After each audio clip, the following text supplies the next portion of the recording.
Well, guys, here, as you can see, I'm in a wonderful setting, and again, it's uh, it's been a busy day, but a very interesting day, nevertheless. And I'm very happy to be back with you, just more or less to talk over the things that we've all done together today. Um, which I think go from, in some cases, an early start, maybe with other people, or in other cases, slightly slower, slightly later start. But altogether, one kicks off. It's not Monday morning, but Tuesday morning. Is it? Am I right in saying? Is it? I'm doing so much at the moment that sometimes I lose the track of time. Um, and actually, that sparks off a good idea in my mind, which is all related to something that we're all wonderful at, which we try and be wonderful at, but of course it often doesn't work quite that way. And that is managing our time. I met up with a guy late this afternoon, and of course, inevitably, as always, I who want to be super punctilious and super Swiss and always on time. Needless to say, I was 5 minutes late. He's a very kind and gentle character and very calm and was quietly waiting there for me. I think partly out of respect and partly out of the fact that oh my goodness, it is looking threatening this evening. In fact, the light is going and playing funny games on us. I think that's the best position for our live streaming today. Um, as I say, he was sitting there very quietly. Perhaps he was reading through his emails or looking at things. But I said, how's it been? Do you have a good weekend? And what have you been up to today? And so he was talking to me about his various activities. He's working in the logistics and shipping world, actually quite a big company. I think they employ about 1,000 people.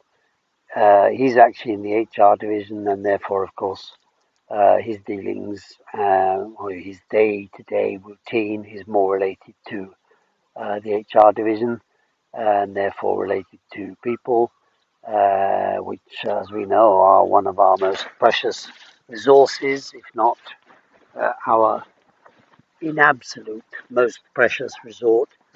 Often underestimated, I have to say. But I don't want to go off and sidetrack because this question related to, uh, as everybody so rightly calls it, yes, we must manage our time. And I'd like to know what exactly you've been doing with your time today. Everybody's now talking about working from home, working from here, working from there. Are you in the office? Are you half in the office and half at home, or on the road, or smart working, or remote working, and all sorts of funny things which 18 months ago we didn't even know existed? Well, of course they existed, but you could say that perhaps only the experts use them.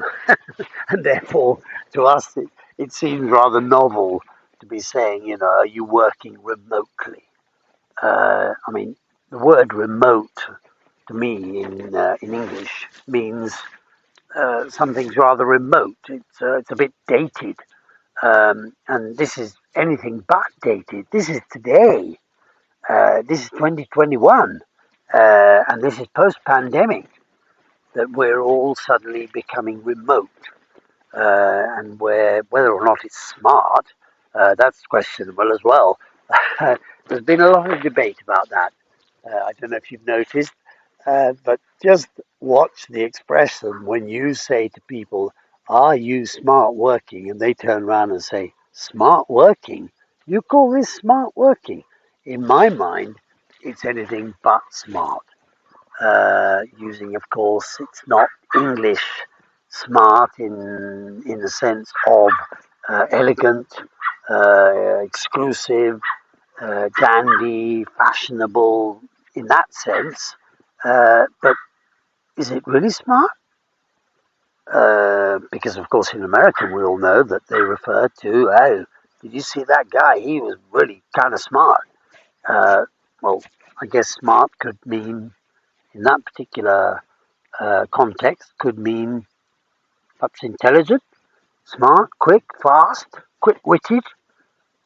So of course, you know,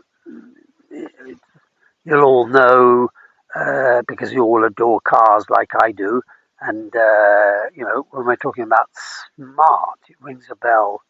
And why this little runabout vehicle that came out perhaps 10 years ago, perhaps more, perhaps 15, perhaps 20. Time flies. Called Smart. Why was it called Smart? Because it's elegant, because it parks easily, because it drives itself. Why? Good question. Anyway, as I say, it is fundamental that we do use the time that we have and that we use it sensibly, we use it properly, um, and we use it to the utmost, and we don't waste time, because wasting time is really um, it's so precious. Time, it's like we're precious, but in turn, time is precious, and as time flies, we really, of course, we've got to fly with it, but at the same time, we've got our schedule, we've got our plan, and everybody's talking about, your weekly and your planning and your budgeting and all sorts of things. And then at the end of the day, you stop and you wonder and you think and you ask yourself and you say, what did I had this plan to do A, B, C, D, or 1, 2, 3, 4 today. Did I actually do it or do them? Those things that I wanted to cross off. Got them on my list. I wanted to cross them off. As I did them, I just, and put a pencil, strike a pencil through them. Did I actually do that? Well, I think I did pretty well, including an hour's biking just to get a little exercise in as well. But and as you can see, here I am now standing in what is a children's playground. But of course, I'm not referring to playground as such. I'm referring to a little physical exercise, which of course keeps me physically fit in mind and therefore in body. But I think it's fundamental and important that we remember, because at the end of the day, we might just have our boss turn around, or no, we don't use that word anymore. It's not a boss. We're colleagues, we're collaborators, we're all entrepreneurs, and therefore each and every one of us, we're working as a team, as a group. We're working, going in one direction, hopefully in the same direction. If anybody's rowing against me or against the group, then I don't think we're not gonna have a great deal of time for him. So he or she might be put aside to work in the archives. But I think it's essential that we try at least and use, because the last thing I want is for your boss or my boss or my colleagues to say, Hugo, uh, you said you started at 6 o'clock this morning, but you're still there. You haven't finished what you said you were planning on doing. Yes, but I had 10 other things. I was interrupted. I had meetings. I was out and about, and I had people kept on calling me and interrupting and stopping. And I said, no, that's wrong. That cannot happen. That is not time management. That is being interrupted management. And therefore, no, it's go. It's no go. Okay, everybody, that was today's clip. Just a very, very quick briefing on time management. So, may I wish you all a very serene, good evening and good night. God bless.